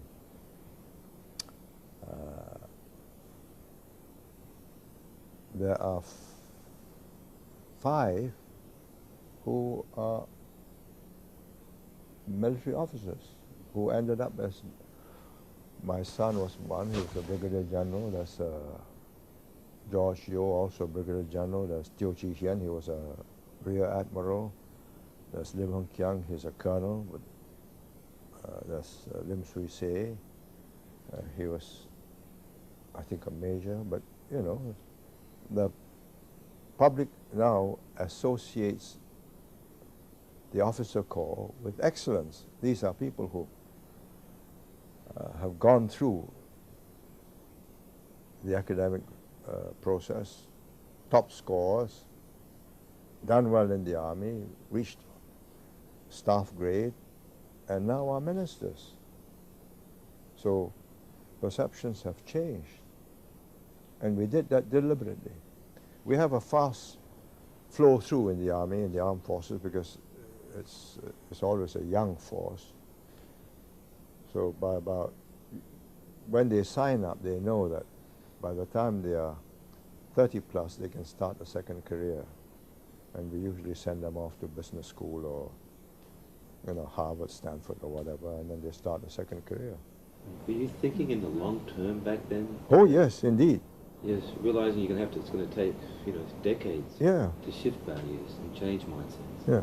Well, we had to start, but we have done, we have shifted the values.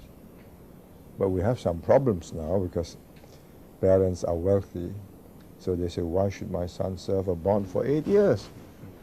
Let's make it 4 years, or I'll pay for my son. So it's a changing situation, but they no longer think that soldiering is a demeaning or low-level job. Now, many people in top positions of political power imagine that they can make a major change in social attitudes, either through the use of their formal authority or through the expert fashioning of some brilliant policy piece of engineering. In either case, that the work can get done quickly and authoritatively and expertly. For example, President Clinton tried in his first year of office to change a seventh of the nation's economy in healthcare, which affects every single person's own deep anxieties about the care of their parents and their children and themselves, and deep in economic investments very quickly through policy instruments, rather than seeing the need to. So, on the one hand, you've been, from the West, some people worry about your authoritative capacity, and yet you keep describing the pacing at which you're, the slowness, the use of these various vehicles to work the public, working issues at a rate that people can take. Yeah.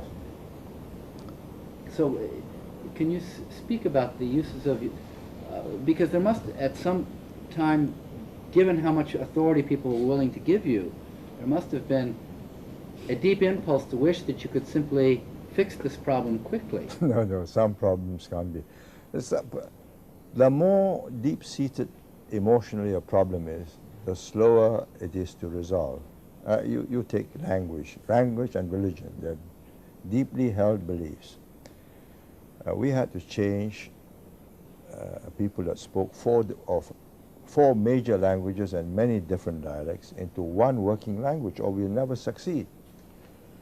Now, had I passed a law and said, you will all learn English or you will all learn Chinese, we would have had mayhem, riots. So what I did was, okay, you can go to all these present schools, and there are Chinese schools, English schools, Malay schools, Tamil schools, but you will learn, if you are in a Chinese school, you'll learn English, English school, you'll learn Chinese, if you're Chinese, or Tamil, if you're Indian, or Malay, if you're so on. So you will all learn two languages. Then, by a process of who gets the best jobs, the parents soon decide that they will send their children to the schools teaching English as a first language and Chinese or Malay or Tamil, the mother tongue, as a second language. There was no forced use. Had I did that by diktat, there would have been a serious uprising, rejection of me as a ingrate and forgotten where I came from, and I lost my Chinese roots. But they watched and saw who got the best jobs, and they switched. And I finally, it took a long time, from 1965 to 1981. And in 1981, I was able to get everybody into the English schools, English meaning English first language, mother tongue second language, and I was able to change the university teaching in Chinese into teaching in English. But you must have set up incentives for the people to make sure that the people who got the best jobs had to speak. No. There were no already- incentives. The jobs were there. The jobs were already there. The jobs were from the multinationals, from the banks, our banks and multinational banks, whether they are Japanese multinationals or German or European or Germans or French or British or Americans. They all used English. You picked English because that would play to the market, and Yes, that's of where the course. opportunities were. That's so right. that it dovetailed with Yeah. reality. That's right. So there's also a way in which, in retrospect, it looks as if you were a brilliant master strategist, being able to see over 16 years, in the case of the language, what steps needed to come before the next. But I wonder how much of it is really an improvisation, No, in which you run an experiment and then you smell and sense what's next depending on the outcome of that experiment. I did not want to have 16 years, because in those 16 years, I lost 20,000 Chinese graduates who had poor jobs. I wanted to make it shorter. I couldn't. I would have run into flack. So to what degree do you think that your leadership has had a strong improvisational Oh, component. very much so. You have to watch how far you can go without snapping loyalties. I mean, one of our strategies was to make Singapore into a first world oasis in a third world region. The physical infrastructure is easy. I mean, you get best contractors, best designs, you got best airports, best container port, telecoms, whatever. Good buildings. But you got to change the behavior of people. They have been living in shanty towns, you know, soap boxes and a zinc roof and a hole in the ground for their water closet. Now, when they move to these high rises, they still, either for mischief or some unexplained reason to be a nuisance to their neighbors, they would urinate in the lifts just to be a nuisance when they've got proper toilets at home. So we had to put traps so that when you urinate, the lift will stop and you're trapped inside. So we'll catch you and we'll show you up. There's such an engineering. Yes, yes. We have installed them. But let me add how clever they are. They open the lift door, they stay outside and pee into the lift. And it stops, but there's nobody inside. So we installed a camera that would catch the person outside. So it goes on. You tell me it's easy to change habits. I think it's not. But we were determined that they should behave in first world standards and not as if they still got a hole in the ground. I'm not saying that it's all stopped, but it's much, very much less. That is a constant fight. Yeah, but you had to start with the vision. Oh, yes. Yeah. You had to have a sense of where you wanted to Yeah, go. and you got to sell that vision and say, look, if you want people to come here and park their families here, then you must have clean roads, green gardens, safe environment, good health, recreational, good schools, good hospitals, and good nurses in the hospitals. So this will get us there now. You can't carry on in the old way. Why some leaders are visionary, and many others are not. How can we help prepare people at the university level to become strategists, visionaries, to have that longer view? Well, it depends on what is it that motivates them. What do they want to be? I mean, I take this present generation. You know, the preoccupation with wealth. They open Fortune 500. All the billionaires. They open Forbes. They say, oh, so many multi-billionaires. So many dot-com chaps have made billions out of nothing. They're just completely swept away by all this. So we've got young administrative officers who've served 6, 7 years. Says, can I take no pay leave? Whilst the dot-com companies are hot, I want to try. And we have said, okay, go try. The motivations are different. If I were now 20 years old, I might be joining the dot-com venture capitalist. Particularly being a mischievous sort. Yeah, and I probably make $1 million or $2 million. I'm not sure that I'll be wanting to do this job, but it so happened that I was born in that period, went through that kind of a life, and started questioning, why are these chaps doing this to me, and what right have they? And that, I don't know, tempered, fused something in me and the group of us, and we became different. But the problem now is you say, right, give them a vision. How? Well, I've given the second generation that I have brought into office as much of a transfer of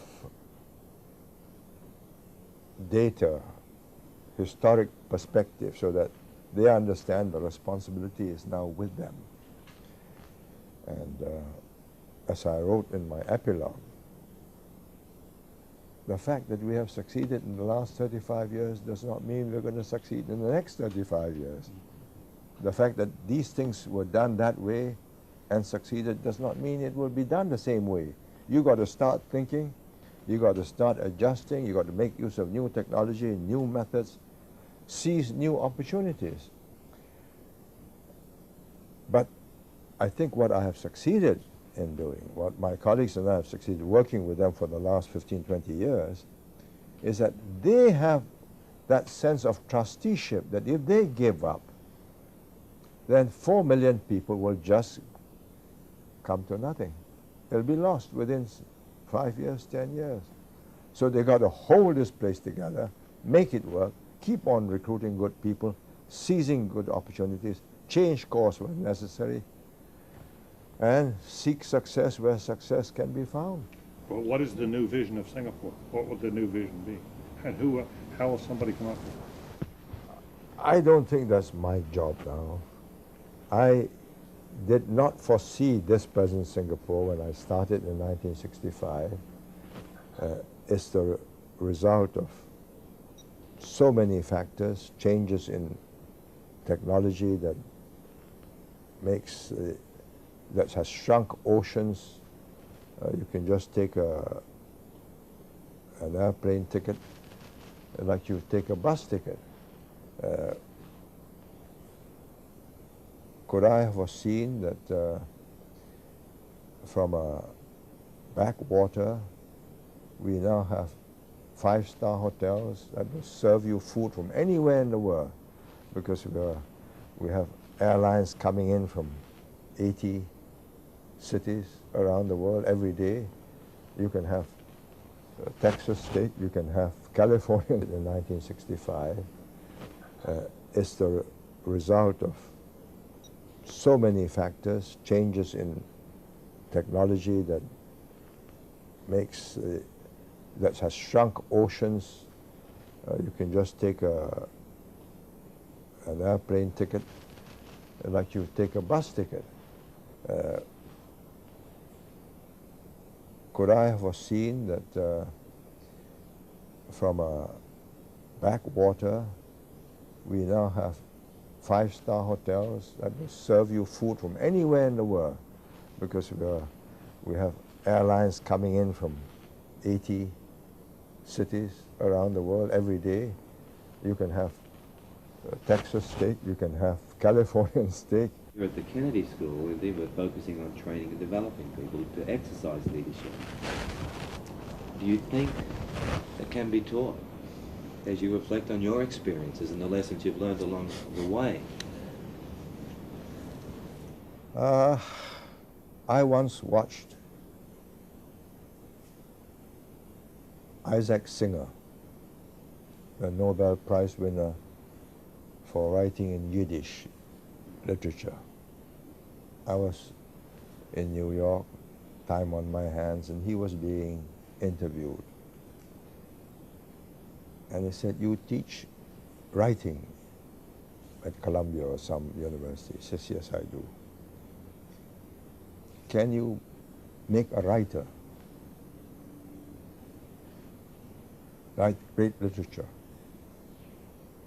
He paused, he looked at the interviewer and says, "If he has the writer in him, I will make him a good writer in a shorter time." So if you ask me, can you make a leader of anybody? I don't think so. He must have some of the ingredients. He must have that high energy level. He must have the ability to project himself, his ideas. He must have the desire almost instinctively to say, "Look, let's do something better." Of wanting to do something for his fellow men and not just for himself and his family. You can't teach those things. He's either got it or he hasn't got it. But if he's got that, then you can save him a lot of trouble. So look, don't do that. Do it this way. I tell you that if you do that, you're going to waste a lot of time. And that's what I did with the team that we recruited.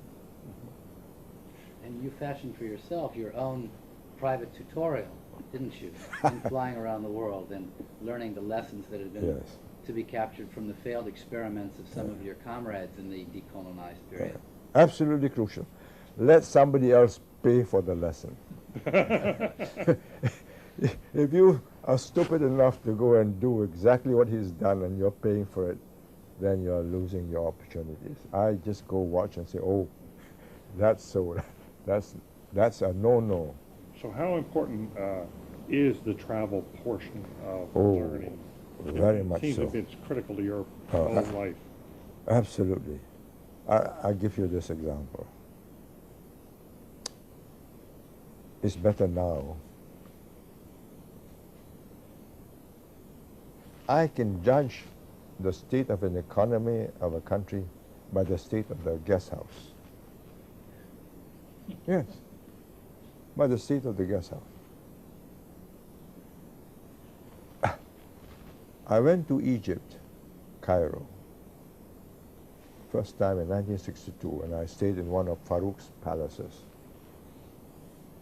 Beautiful brocades, rich linen with F on top, deep carpets, super bathtubs, wonderful place. I went back. Then they got caught in the 7-Day War. By the last visit in the 1970s, when Sadat was there,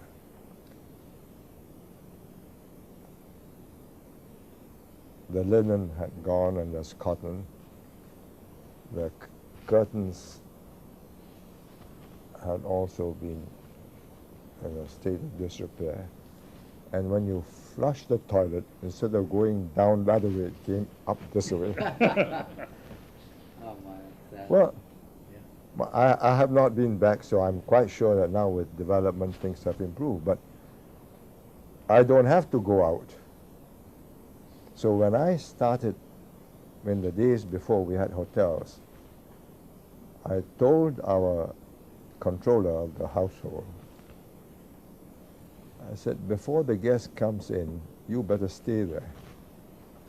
Make sure that every closet works, that the air conditioning works, that if it's too cold, you can adjust it to make it warm or whatever, and that nothing breaks down. Because they're going to judge us and invest or not invest depending on how they see we run this place. Could I, Go ahead, please.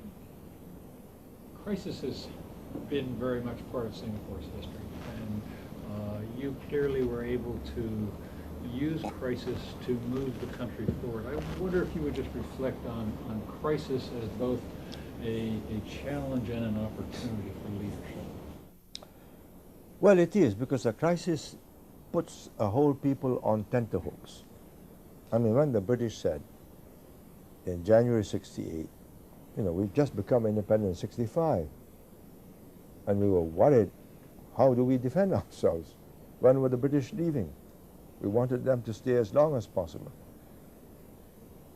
Then they devalued the pound in 67 and in 68, January, and in spite of all my friendship with Wilson, the Labour Party, they say we're off in 71.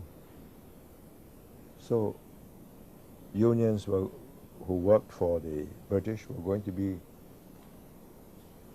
disbanded. So you have a sense of crisis. So that gave us a chance to say, look, let's retrain. Let's get new jobs. Let's convert all these engineering workshops to civilian workshops. Let's get this naval base, shipyard, dockyard, and make it a civilian dockyard. So we went into negotiations with the British and had a very good officer, my former finance minister, Humphrey Sen, put him in charge. He dealt with the British. British were, I suppose, guilt-ridden because they let us down. And they handed us the dockyard. Before they were ready to leave in 71, gave it to us in 68. We brought in Swan Hunters, a British dockyard, to recast it as a civilian dockyard. And today is one of the successful shipyards of the world. And REME workshops, electrical workshops and so on. First we used the buildings that were there and made them into temporary factories for making shoes, garments, whatever.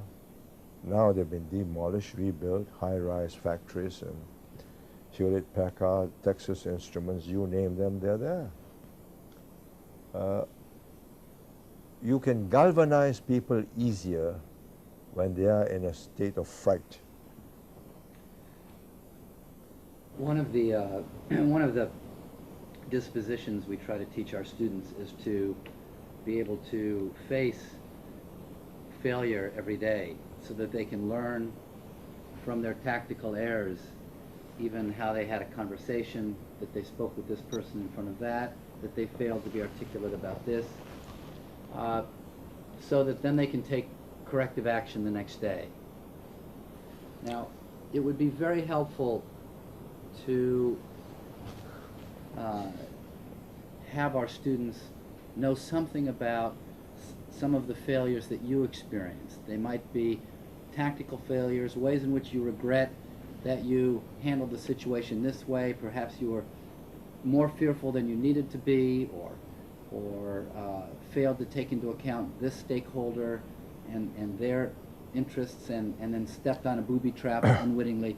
But something about how you would analyze some of the mistakes that you've made, and then how you tried to take corrective action.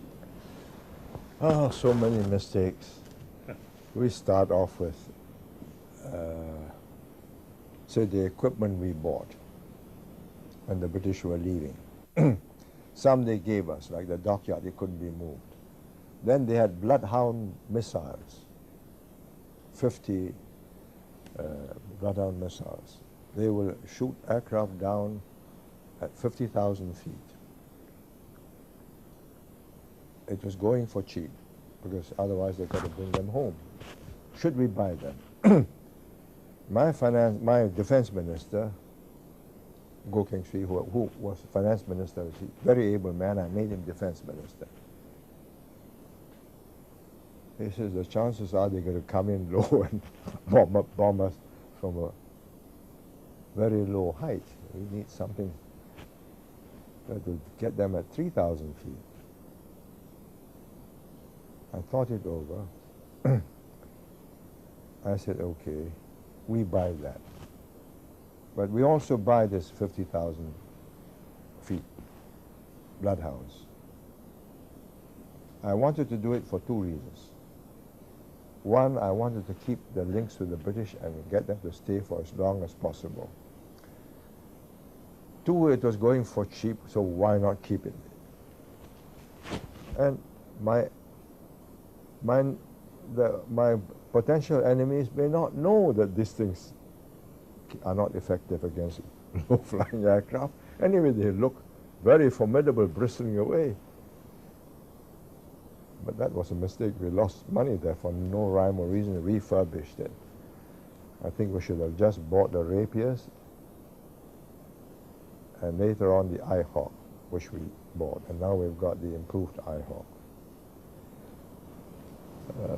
How about in the politics of it, in the management of people, and the management of... most of my mistakes were made in an eagerness to overcome difficulties. We had a nice harbor. There was a vacant land beside the harbor, our main harbor. And a Japanese oil company said, we'll build a refinery there if you'll give us that site, because it's very convenient. They can sell diesel to the ships there. my harbor people absolutely oppose it because it's a fire hazard. My same finance minister, who's a very good man, he says, beggars can't be choosers. Better get these chaps here and get some jobs created. I yielded. 50 years, I'm still there, and another 15 years to go, and a fire hazard. It's a mistake. Yeah. We should have had more confidence and say, no, you go there. And they might have gone there. That one fellow, what does a leader do when he realizes he has made a mistake? How do you then get out of it? What's the best way to deal with it then? Write it off as quickly as you can. Cut your losses. Yeah, cut your losses. Acknowledge the mistake. Yeah, surely. We went and made bottles. We went to the glass industry. But to make good glass, you need good silica sand. We don't have silica sand. Somebody should have told us that. But the people who wanted to sell us the machinery said, oh, you've got enough sand. After that, we had to buy silica sand. That increased the cost. So we cut it and say, sell it. You relied heavily upon lieutenants, as you talked about, your Yeah. trusted lieutenants. When the mistake is made, who accepts responsibility? I do, You do. because I appointed him and I gave him authority. So it's my mistake. But if he makes too many mistakes, then I change him. But you publicly take Oh, responsibility. yes, of course. I mean, the buck stops with me. Otherwise, I'm not the boss. Could I link what, with this conversation to the earlier conversation about context and ask you about Singapore's experience in Suzhou, which you called a chastening experience in your memoirs. If you would reflect on that, the attempt to transfer Singapore's experience into a very different culture, and what you might do differently if you were doing it again, or if you would even consider it again. Well, it was difficult to have avoided the mistake because Suzhou was such an attractive place. It was run down when we saw it, but it could have been revived and made into a Venice again. You know, canals, beautiful gardens. And I had a deputy prime minister then who was an architect and a bit of an artist, and he said, we could do this, we could make it a lovely place. But we build this industrial center outside the main town, don't mar the main town. Do it on a green side, green field. 100 square kilometers, or 70 square kilometers. And we'll teach them. It wasn't a financially profitable job. There were two aspects to it. One was business, where our developers will go in, build factories, and get investors to operate in these factories and invest. The other was a G2G technical assistance. How to run a successful industrial township complete with housing, shops, markets, schools, etc. Greenfield, because they came, they saw our industrial site, they were attracted by it. And we reached agreement at the very top. And they were extremely, and they sent teams of people to study us. And they said, okay, we want your management, we want your planning, we want your labor management. We don't want your politics. And that's fine. The idea was they would learn how to run it straight. No favoritism, no underhand kickbacks or whatever. Each project to be assessed on its merits. But there are 4 layers between Beijing. We reached this with Jiang Zemin, and before Jiang Zemin with Deng Xiaoping's son, who got his father to say, this is a good job, do it. We'll refurbish this place. But from Beijing, it goes to Nanjing, the provincial capital. It goes to Suzhou. Then it goes to this new authority for the industrial site, 4 levels. By the time it gets down there, the people on the job, their interest is not to go and learn how to do this and replicate it in 100 cities in China. They didn't see that as a task that will get them glory. What would get them glory is many, many new buildings and factories and jobs all of a sudden using our brand name and our capital. So we should have known that.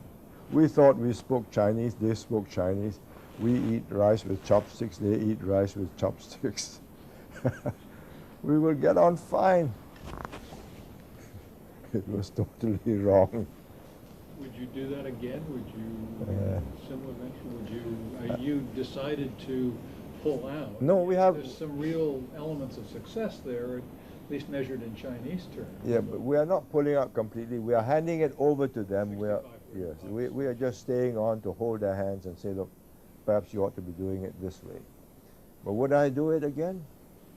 Not at 4 levels. If I have to do it again, I'll do it in Beijing, right there, where the boss is in charge. I want to just ask you a little bit about listening and learning. I mean, you described yourself yesterday as a lifelong learner, and obviously learning has been very critical to get a sense of what would work or would not work. But in Singapore itself, what has been the nature of your own personal learning, in particular in using people who have very different, even radically different perspectives on policy or on issues? That could include opposition or dissident voices or the press, because at times you've been considered, at least some observers have said, that you're particularly harsh with the press or some opposition members. From a leadership perspective, why did you operate that way? Is there a role for very dissident and different and complaining voices in the realm of leadership to harness and use Yes, that? of course. You will never get 100% consensus in views. In a multiracial situation like Singapore, you're lucky if you can get 70%. My best score was 82% when the British were about to withdraw and the country was so terrified that they decided to vote 82% for us. Now, we listened to opposing voices, opposing point of views very carefully, including those written, say, by The Economist or Fortune or whatever, because these are investors. If they have this point of view, we have to look into them and say, well, we've got to put this right. But where you have a newspaper that sells in Singapore, like the Asian Wall Street Journal or the International Herald Tribune, and they want to create news in Singapore to increase their readership, now I demand the right of reply. I can't allow you to skew my news, create controversy at my expense, and deny me the right of reply. I don't block you out. I mean, if you read my chapter, Asian Wall Street Journal had a foolish young man who said, we are doing this in order to sell off dud companies to our own people. Well, that's a very serious charge. So we wrote a reply. They refused to publish it. So we said, look, don't you think you owe us an apology because you are making a serious charge? No. They wanted controversy. So we said, well, in that case, we are interested in truth, they said. I said, all right. You're not interested in selling your paper? No. Right. Then you sell your paper without advertisements and we'll let it through. They said, no, our advertisements go with our paper. So in other words, you want to sell your advertisement. Now print my reply. So that standoff stood for 2 months, and they decided they'll print our reply. So they are circulating. But because we are able to print our right of reply, all these clever stories twisting our tails have diminished. You've got to consider carefully whether or not we are capable of twigging your ears. You can twist our tails, we might twig your ears. So how important are these opposing voices? No, that's all right. That's useful. But it must be two-way, not one way, not you pontificating and telling me what a dud I am. Yeah. You talked about the importance of context and how Americanized a place like Taiwan is becoming and how the press is changing things. Would you advise the coming generation to handle the press and opposing voices differently? I think the position is changing so rapidly with the internet and broadband. They have to rethink their position. You know, there's so much rubbish on the internet. There's one site devoted to knocking me down. But it doesn't carry much credibility because it's not truthful. I believe, or this is now no longer my job. These are the computer-savvy generation that's got to solve this problem, internet-savvy. But I told them that I believe the critical factor for them now is credibility. That we must have our portals, our media, able to command confidence, and people will watch and read and listen. If you don't have credibility, you have lost the game, because nobody will be listening to you there. Today we've got 50 channels on cable television. Why should you be watching the Prime Minister talking? So we've got to have credible news, credible, good features, so that when the Prime Minister speaks, has to speak, people will watch. So it's a different challenge now. Whereas, say 20 years ago, when I made an important speech, all 3 channels carried me. And whether they liked it or not, they listened to me. But not now. Just a final question. I've been working on a book right now called Staying Alive. And it's about what to do when you're attacked or marginalized as a leader. One of the aspects that intrigued me has to do with the management of despair.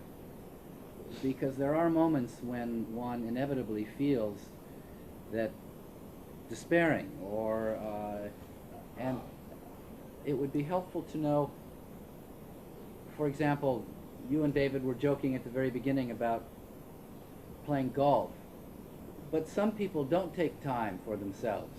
They don't manage themselves as a resource, you know, to be deployed properly and to be. So it would be helpful to know how you have sustained yourself, given all of the stresses and exhaustion and moments of despair. How do you recover? Do you have daily practices like games or other modes of practice that keep you in the game for year after year after year? If your message is one of despair, then you should not be a leader. You must give people hope of improving their condition.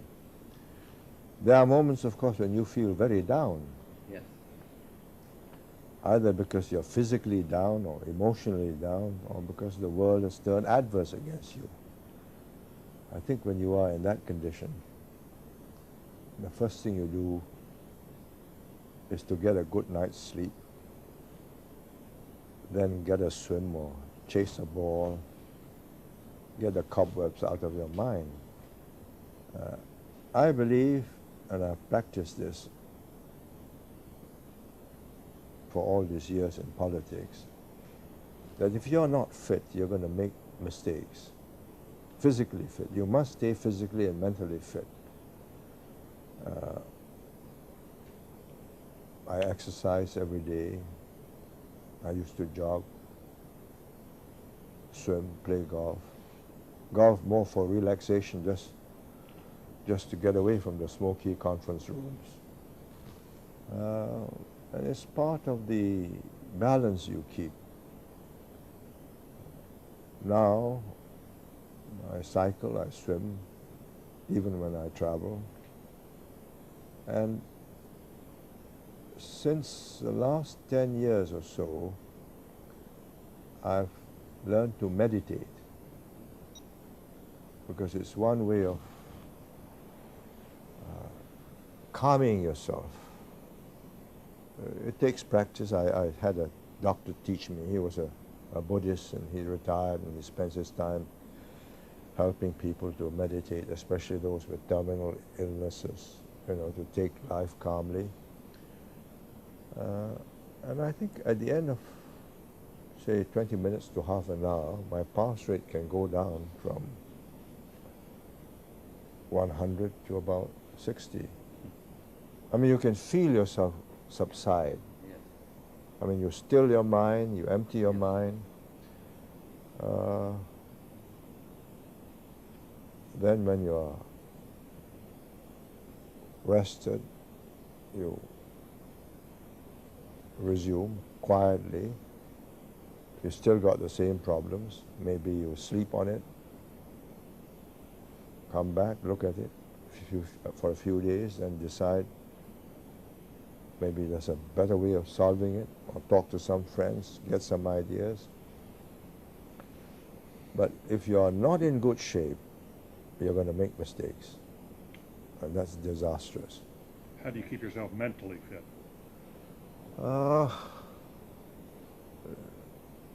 Well, my wife tells me I'm a bit of a workaholic. When I've had enough, I read for relaxation.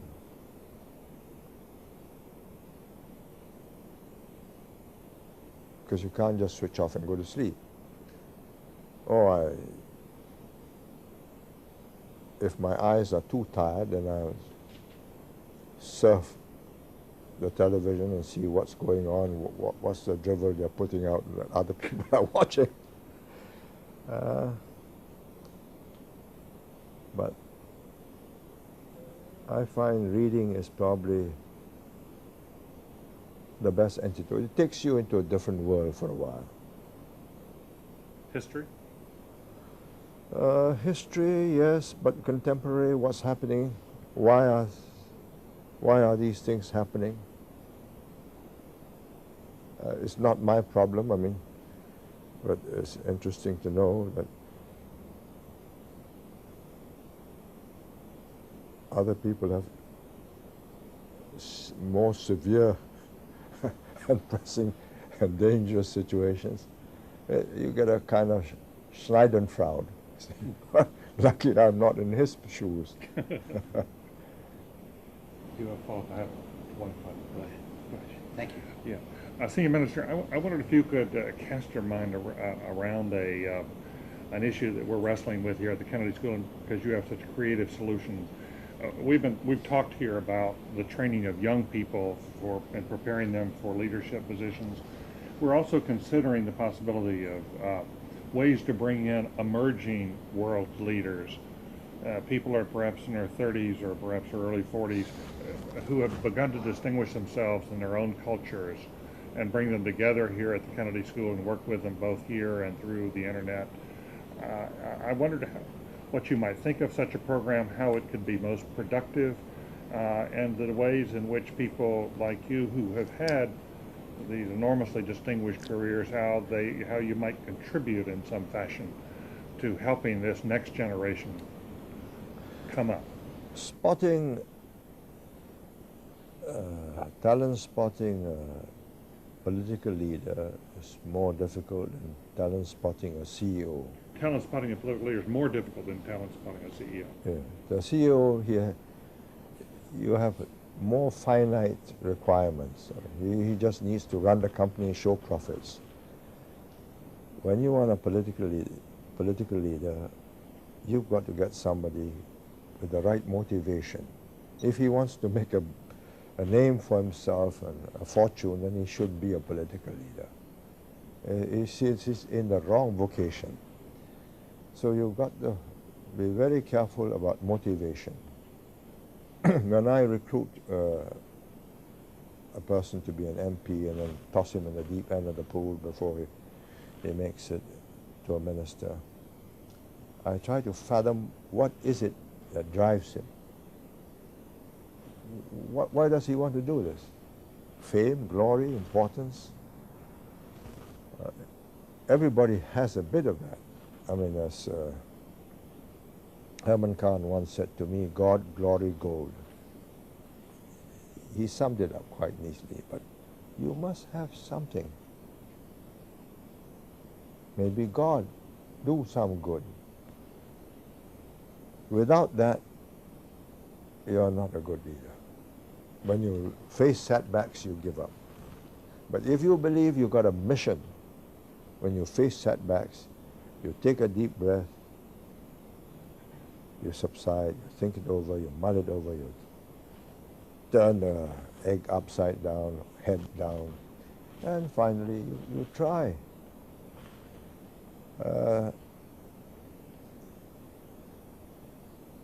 I couldn't have said that I could have picked those leaders when they were 18 or 19 or 20. In my book, I chose to put in 3 young officer cadets whom we chose, and there are 3 top ministers today. It was a marvelous batch, talented people and dedicated. How? Just the luck of the draw. But we spotted them, they showed promise, we nurtured them. To spot them is easier when they are in their 30s than in their 20s. When they're in their 20s, they're a bit more frisky. They've got great ideas about what they can do here, there, everywhere. In their 30s, they're beginning to settle down, they're thinking of marriage, or they have just got married, children, and it's become a serious business. Life means continuity. And that is the time which I like to pick them. If we were to, let's take your 3 ministers now who've moved in, they've shown that promise, they're fulfilling that promise. If we were to say to one of those ministers the first year, why don't you come join an emerging leaders program, and we will have people like you from, say, 20 other countries, and we would like to bring you together to work with you. What could we most productively and most constructively do to help that young minister fulfill his promise for Singapore?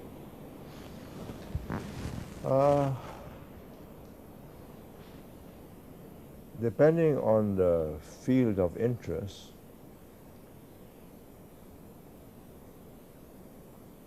I think first to be able to network with good men here in Harvard whom they can reach and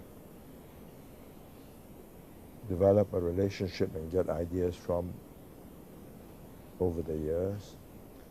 And 2, network with people who are likely to go into high places in their own countries and therefore have an easy relationship. Whether they're going to make good ministers or not really depends on their motivation. I mean, if they just want to be important people, that's not going to be helpful. They must want to achieve something. And in the case of Singapore, it must be want to make this very vulnerable nation less vulnerable, and in spite of its vulnerabilities and the problems in the region, to ensure its continued prosperity and growth and a secure future for the people. You must have that as your major motivation. Otherwise you just pack up, make your million and settle in California or the Gold Coast in in Brisbane or whatever, and just sit back, enjoy the surf or the coral reefs and have a good life. You must have that drive. Without that drive, you can't do the job. If we were to establish such a program, would you be willing to meet with these young leaders from around? Once in a while, if I'm coming to this part of the world, Can we yeah. send them to you?